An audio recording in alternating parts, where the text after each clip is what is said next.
Hello, everyone. My name is Jessica Rodriguez, and this is my Module 6 crew discussion for Info 5405.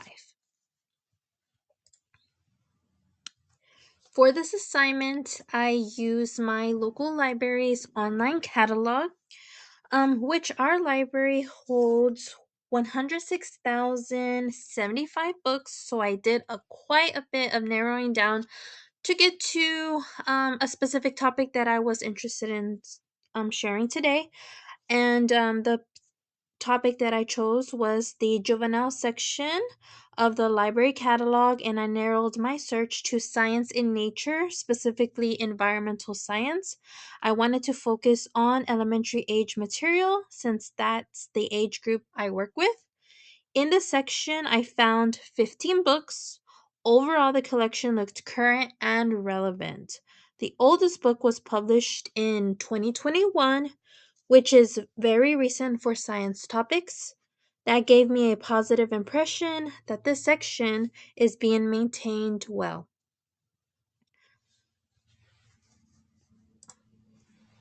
When applying the crew method, I looked at two main criteria.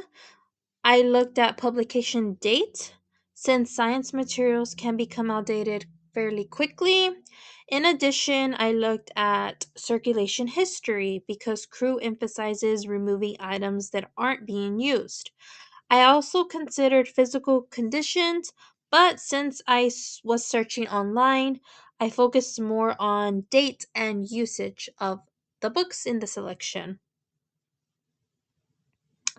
In the environmental science selection, I didn't find anything that clearly needed to be removed. All the books were published within the last 5 years, which is well within crew guidelines for science.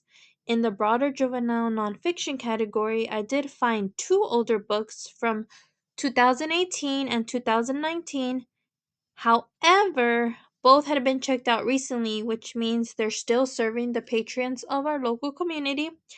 Library, according to Crew, circulation data is just as important as age, so I would not weed those titles at this time. My conclusion is that the library selection has been weeded effectively. The environmental science books are all current and up to date, and even the slightly older nonfiction titles are still being used. That shows the library is balancing freshness with Patreon demand. To summarize, I limited my search to juvenile environmental science, found 15 books, and applied Crew by checking publication dates and circulation. I didn't recommend removing any titles at this time due to the fact that the library is keeping up to date with the Patreons as well as the circulations because even the older ones are still popular. Overall, this section is in great shape, and our local library is doing a good job with the catalog. Thank you for your time.